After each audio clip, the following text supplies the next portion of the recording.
yang mungkin itu menambah wawasan kita, menambah ilmu pengetahuan kita. Ulangi, seiring balang dengan merbah bersarang di ujung bulu, seiring salam dengan sembah kami susun jaringan 10. Lapun melapun ke muaro, kerap-kerap dan soduo, ampun kami kepada nan tuo, maaf kami kepada nan mudo. Assalamualaikum warahmatullahi wabarakatuh.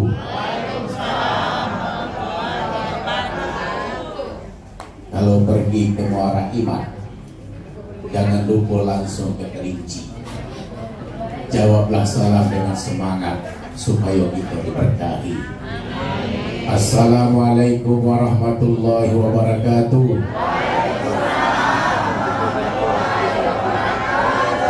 Salam sejahtera untuk kita semuanya.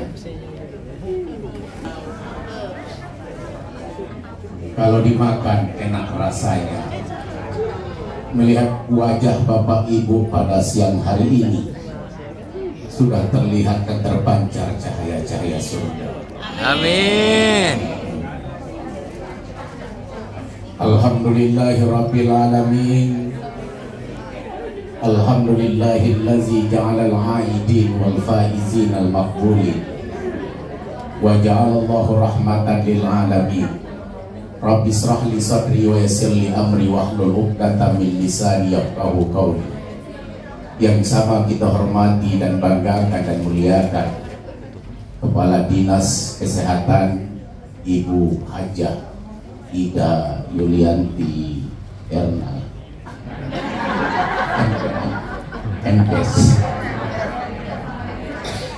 Itu salah kalau nanti datang Ibu Sekretaris Muara Jambi dibilang salah semuanya. Tanda-tanda nak bisa pindah lagi sana. Yang sama kita hormati Bapak Sekretaris Dinas Kesehatan beserta Ibu DWP.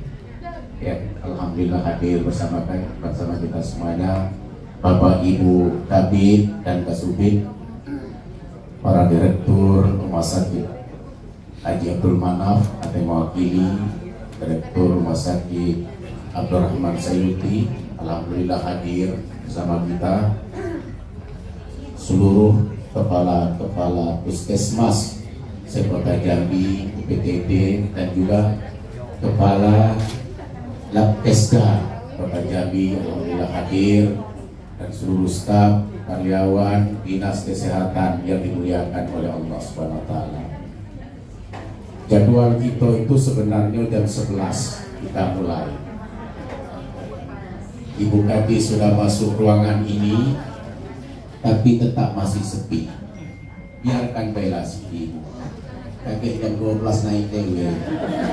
Terasa lapar dia naik. Akhirnya apa? Ngumpul semua. Rupanya banyak karyawan Dinas Kesehatan.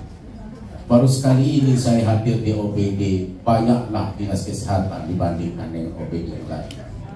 Wajarlah Kesbangpol, berapa banyaknya karyawan Kesbangpol. Yang kedua BKPSDMP, banyak juga. Tiga Dinas Kesehatan, Dinas Pendidikan, lebih banyak lagi. Tapi alhamdulillah, pertama kita bersyukur kepada Allah dengan mengucapkan alhamdulillahi wa syukurillah. Pada kesempatan ini kita dipertemukan kembali setelah melaksanakan ibadah puasa sebulan penuh dan telah mendapatkan dan menjalankan hari kemenangan. Orang yang merasakan menang itu adalah menang dari ibadah puasa di bulan suci Ramadan. Masuk bulan Syawal, dipertemukan lagi kita dalam aktivitas kita sehari-hari. Ibu Ida kumpulkan melalui silaturahim, halal bihalal. Intinya itu adalah makan bersama. Intinya makan bersama. Ibu Kadis punya hajat dengan Bapak Sekretaris punya hajat, kita kumpulkan semua yang bersebutan dengan kesehatan. Kepala-kepala puskesmas kita kumpulkan. Dalam acara apa? Halal bihalal. Halal bihalal ini cuma ada di Indonesia. memaafkan itu cuma ada di Indonesia ini. Di tahun 1945 Indonesia itu merdeka. Di tahun 1948 elit-elit politik sudah mulai menyakiti kawan-kawannya. Sudah saling sikut menyikut antara satu dengan yang lain. Sudah mulai bertengkar dan tidak seteguran. Sudah mulai bermusuhan. Sudah mulai menjatuhkan. Sudah mulai mencaci, iri, dengki, sombong, iriak dan semuanya. Di tahun 1948 Insinyur Soekarno waktu itu panggil Kiai Haji Abdul Wahab Hasbullah selaku ketua Nahdlatul Ulama di saat itu. Wahai Pak Kiai, kita akan persatukan para elit politik ini. Dengan cara apa? Dengan cara silaturahim. Karena kita sehabis melaksanakan ibadah puasa, masuk Idul Fitri, kita akan persatukan dengan tema silaturahim. Apa kata Insinyur Soekarno? Sudah basi kata-kata itu. Apa kata yang bagus? Kata yang bagus apa kata Kiai Haji Abdul Wahab Hasbullah katakan? Pak Insinyur Soekarno, pertikaian itu haram, bermusuhan itu haram, saling menjatuhkan itu haram, tidak perseteguran itu haram, saling membenci, dengki, hasad itu semua itu haram. Supaya yang haram-haram ini kita halalkan, maka kita buatlah halal bihalal, supaya mempersatukan yang dari yang halal menjadi haram menjadi halal, disebutkanlah halal bihalal. Itu terjadinya pertemuan peristiwa kata-kata halal bihalal tadi. Supaya Bapak itu tahu kenapa kita buat halal bihalal, kata Pak Sekretaris. Rupanya antara kabit yang satu dengan kabit yang lain saling sikut. Karena ada Kok tahu? yang lain dengan staf yang lain tak dapat motornya. Ada yang belum cair. Rupanya sudah dicairkan dah loh, kata Ibu Ida tadi. Semua fasilitas sarana honor apapun sebelum Ramadan, sebelum Idul Fitri sudah dicairkan kalau. Jadi tidak ada lagi dosa Ibu Ida kepada kita. Apa yang dituntut tidak ada lagi. Sudah habis. Tinggal sekarang ini apa itu orang FPD 13 masih ada ya. Nah, itu halal bihalal. Suruh belum postur jago posko. Tapi tetap, apakah kita semua yang ada di sini sama-sama rambut hitam itu tidak ada saling membenci? Masih ada. Makanya dalam hadis Rasulullah katakan, man ahabba ayyubsatu lahu bi rizqihi. Siapa yang senang mencintai bahwa akan dimintakan rizki yang luas, wa yunsa'alahu bi asarihi, minta ditangguhkan ajalnya supaya dipanjangkan usia dan umurnya, fal yasil rahimahu, maka sambungkan hubungan silaturahim. Kalau minta rizki luas, kalau minta umur panjang, kalau minta badan sehat, fal yasil rahimahu, sambungkanlah hubungan silaturahim Bapak Ibu. Kalau tidak seteguran, wajar umur singkat. Kalau tidak seteguran, wajar kita rezeki tidak dapat. Contoh, terutama adalah terputusnya silaturahim di dalam keluarga, terutama antara adik dan kakak. Apakah itu ada yang terputus? Banyak. Banyak yang terputus antara adik sama kakak, tidak perseteguran dan tidak saling membantu. Di suatu saat kita punya anak kita dalam keadaan sakit yang sangat parah, tidak ada biaya. Yang bisa membantu itu kakak kita punya dana yang banyak, duit yang ada. Cuma hubungan silaturahim yang terputus, tak berani minta sama kakak. Akhirnya apa? Anak tak jadi masuk rumah sakit, langsung meninggal waktu itulah. Akhirnya apa? Singkat umur anak itu karena terputusnya silaturahim. Rizki juga, Pak Kabit misalnya kurang dana, Pak Kasub Kabit, Ibu Kabit juga kurang, membutuhkan dana tambahan karena tidak adanya komunikasi, hanya tak minta tolong dana bisa. Kenapa? Tidak seteguran. Itulah kan katanya tadi, kalau nak minta umur panjang, mudah rezeki, dan bisa kita dapat rezeki yang luas, persambungkan silaturahim. Alhamdulillah, Ibu Ida juga telah kasih tahu tadi, itulah kompak, lah bersatu, tak ada lagi demo, lah teratasi semua kabit semuanya, lah teratasi semua Pak sama Pak Sekretaris. Alhamdulillah. Inilah yang harus kita jaga, silaturahim ini yang harus kita jaga. Makanya suatu cerita.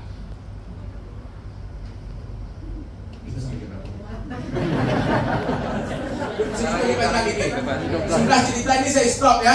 Nah, kita makan. Suatu cerita, ada orang kaya masih di sekitar di kota Mekah. Dia nak naik haji ke Mekah.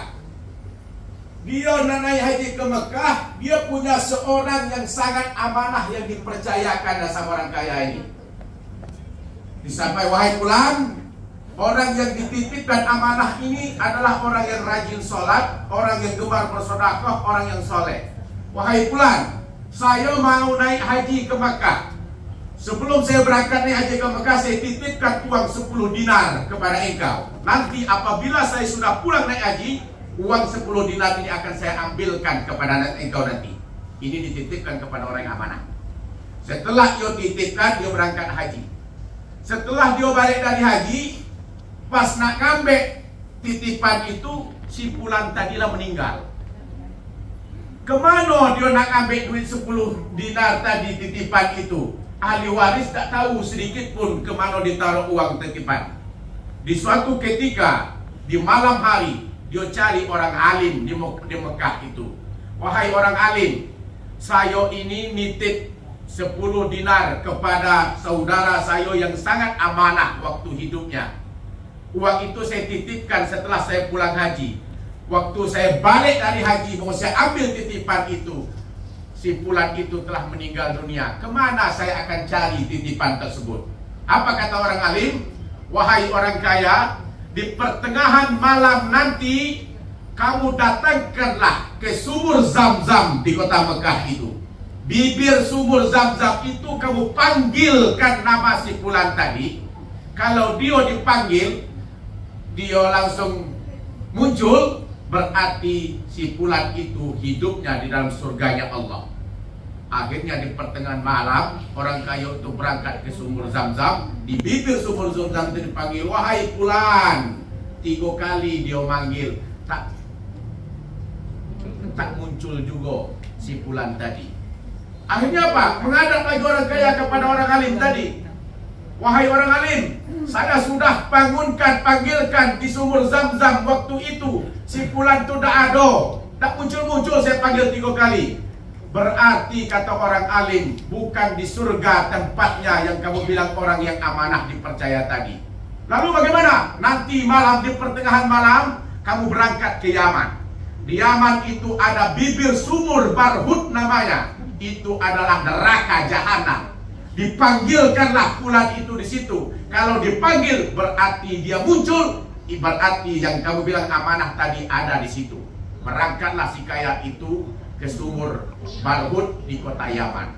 Setelah 1 kali dia panggil wahai fulan, langsung muncul si yang dikatakan si fulan tadi amanah. Apa kata orang yang dalam sumur Barhut itu? Wahai orang kaya, apa kata orang kaya? Wahai si fulan, kenapa engkau ada di sumur Barhut? Bukankah engkau orang yang baik? Bukankah engkau orang yang soleh? Bukankah engkau orang yang selalu gemar bersedekah? Bukankah engkau orang yang rajin sholat? Kenapa engkau ditempatkan di sumur Barhut ini, bukan di sumur Zam-Zam? Apa kata si orang kaya? Wahai fulan, mana kamu letakkan uang titipan 10 dinar itu? Apa kata si fulan dalam sumur itu? Katakan, wahai orang kaya, berangkatlah engkau ke rumahku, cari duit 10 dinar itu, saya taruhkan di bawah lemari. Itu satu. Yang kedua, tolongkan wahai majikanku orang kaya, kasih tahu sama saudaraku di atas dunia itu, saya hidup 2 saudara, 1 laki-laki, 1 perempuan. Seumur-umur saya tak pernah bertegur sapa antara saya dengan adik saya. Sampai saat ini saya pun tak selalu bermaaf-maafkan. sampai saya dicabutkan oleh Allah ruh dan nyawa saya, dimasukkan ke dalam sumur barhut ini, neraka jahanam ini. Sampai saat ini saya belum meminta maaf melalui engkau orang kaya. Sampaikan kepada saudariku yang ada di atas dunia, minta tolong maafkan kesalahanku, sengsara hidup di sumur barhut ini, neraka jahanam. Akhirnya orang kaya ini cabut langsung pergi ke rumah si saudaranya si Fulan tadi, kasih tahu minta dimaafkan setiap kesalahan tadi. Yang kedua, ambilkan duit 10 dinar di bawah lemari. Orang yang terputus dari silaturahim itu tak akan pernah masuk surga, ya Allah. La yadkhulul jannatu qati'ur rahim. Tak akan pernah masuk surga orang yang memutuskan hubungan silaturahim. Tasa'aluna bihi wal arham, innallaha kana 'alaikum raqiba. Selalu kita mohon membantu dan kita juga saling menyambungkan hubungan silaturahim. Apabila silaturahim itu terjaga, insya Allah Allah selalu mengawasi dan menjagakan kita semuanya. Itulah hikmah daripada silaturahim. Kalau kita Bapak Ibu silaturahim itu kuat, alangkah enaknya setiap hari, setiap bulan kita dikasih sama ibu bapak kabin itu. Kalau dah honor seseran dikasih, asal silaturahim elok. Atau bu kabin, dek beli itu, ambil itu, kerjakan, akhirnya ambil penyegam, ambil ini pegang. Aduh kenapa? Membantu, didoakannya. Ya Allah Bu, makasih banyak Bu, semoga rezeki luas. Amin, kata ibu kami. Kenapa? Minta rezeki luas kan? Berbagi saat ini ibu kadis berbagi makan kita sebanyak ini, nambah rezeki kita. Ya Bu. Ada tekwan, ada bakso, ada nasi, makan bebas. Kalau sudah makan bakso jangan makan nasi lagi, terbatas. Itu gunanya, ada nasi, ada tekwan, ada bakso, kasih variasi itu supaya jadi tidak fokus di satu. Kalau sudah ada nasi jangan lagi ngambil tekwan, kalau sudah tekwan jangan ngambil bakso lagi, supaya itu pecah-pecah. Jadi nasi udah habis, bakso udah habis, tekwan udah habis. Itu apa? Semuanya itu adalah berbagi, silaturahim. Rasulullah SAW seperti itu juga Bu. Rasulullah SAW di rumah dia lagi berkomunikasi dengan istrinya Aisyah. Tidak apa-apa kita nyambung sedikit ya. Salahkan saya lagi, maksud saya itu. Kita terlambat mulai. Nanti dibilang itu cepatnya Ustaz itu ceramah, enaknya dia ceramah. Dia ngomong dikit dapat amplop. Itu loh. Makanya saya panjang malu, saya panjangin dikit. Oke, gaji betul.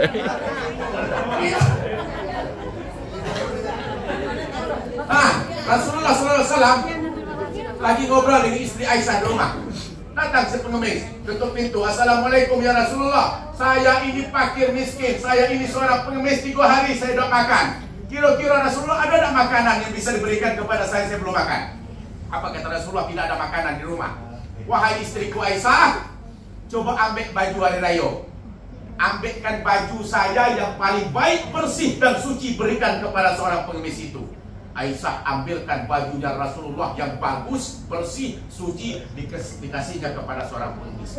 Senang pengemis itu mendapatkan pakaiannya Rasulullah tadi. Berlari dia di tengah-tengah pasar kota Madinah.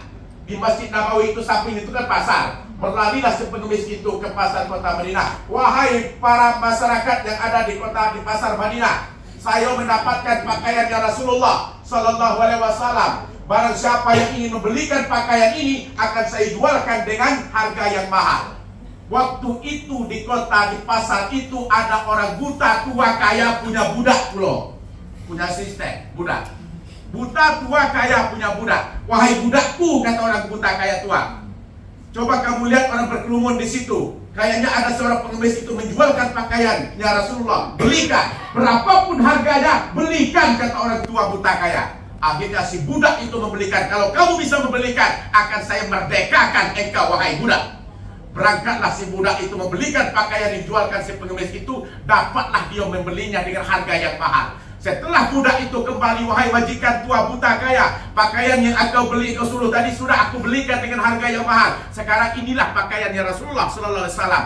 Buta tua kaya tadi setelah mendapatkan pakaian Rasulullah, langsung dia angkatkan tangannya ke hadapan Allah. Ya Allah, di masjid Rasul, di Masjid Nabawi ini, di tanah yang haram, di tanah yang suci, aku memohon dan berdoa, innama amruhu iza arada syai'an ayyakuna lahu kun fayakun. Siapa yang tidak bisa berkehendak kalau Allah katakan kun fayakun, jadilah, maka jadilah ia. Melalui baju yang suci bersih ini, aku husapkan di mataku kebutaanku ini, engkau angkatkan penyakit buta ini. Setelah diusapkan pakaian itu, butanya makin selama makin pelan-pelan, akhirnya terbuka dengan indahnya dunia. Dia melihat indahnya dan cantiknya laki perempuan. Dia melihat gagahnya seorang laki-laki. Kebutaan orang tua buta tadi itu disembuhkan, diangkatkan oleh Allah penyakit karena pakaiannya Rasulullah sallallahu alaihi wasallam tadi. Lalu apa kata si buta tua kaya? Sujud syukur di saat itu. Setelah itu pakaian yang diberikan tadi itu ia hadiahkan kembali kepada Rasulullah. Ya Rasulullah, pakaian ini tadi engkau berikan kepada si pengemis. Pengemis tadi jual dengan harga yang mahal. Budak tadi telah membelikan lalu berikan kepadaku. Aku berdoa, butaku ini sudah terlihat, akan aku serahkan sebagai hadiah kepadamu kembali ya Rasulullah, dariku, kata si buta tua. Apa kata Rasulullah SAW? Wahai Aisyah, begitulah kekuasaan Allah melihat memberikan kepada orang yang selalu berbagi. Pertama, pengemis tadi dari miskin menjadi kaya karena ia menjualkan pakaian yang mahal. Si budak dimerdekakan oleh orang tua buta kaya. Si buta tua kaya tadi diangkatkan oleh Allah penyakit melalui pakaian Rasulullah, dan kembali pula pakaian itu kepada Rasulullah sallallahu alaihi wasallam. Apa yang kita bagikan pada hari ini, keluar kita 5 juta, insya Allah besok dapat 10 juta. Iya, janji Allah begitu. Masalul ladzina yunfiquna amwalahum fi sabilillah kamathali habatin anbatat sab'a sanah bila fi kulli sunbulatin mi'atu habatin wallahu yudha'ifu liman yasha wallahu wasi'un alim. Perumpamaan orang yang mengeluarkan harta benda dari jalan Allah itu bagaikan setangkai padi. Yang tiap padi itu tumbuh 7 tangkai. Setiap 7 tangkai tumbuh 100 biji. Begitulah Allah melipatkan ganjaran-ganjaran kepada yang ia kehendaki. Allah maha luas karunia, maha mengetahui atas segala sesuatu. Manok asal sadaqatun min malin, tak akan pernah harta benda yang kita keluarkan itu, kalau kita itu mengeluarkan dengan penuh keikhlasan, dapat insentif, dapat honor, berikan kepada orang yang berhak menerimanya. Dapat kesehatan, dapat sertifikasi juga. Kesehatan apa? Ya, intinya ke situ. Jadi apa yang kita bagikan itu kembalikan kepada kita semuanya. Semoga silaturahim kita pada hari ini, berbagi kita pada siang hari ini, mendapatkan makna dan barokah. Allahumma gfina bihalalika an haramika wa aghnina bifadlika amman siwa. Ya Allah, cukupkanlah kepada kami dan keluarga kami dengan makanan-makanan yang halal dan baik. Jauhkan kami dari makanan-makanan yang haram, dan berikanlah kepada kami kekayaan, kepada diri kami, keluarga kami, dan hanya kepada Engkau lah kami itu memohon ridho Allah Subhanahu wa taala. Assalamualaikum warahmatullahi wabarakatuh. Waalaikumsalam. Jangan disimpan di dalam peti. Kalau ada kata-kata saya yang salah, jangan juga dilaporkan ke Pak Wali. Makan keripik di tengah sawah, keripiknya jangan sampai jatuh. Wabillahi taufiq wal hidayah. Wassalamualaikum warahmatullahi wabarakatuh. Waalaikumsalam warahmatullahi wabarakatuh. Bihaziniya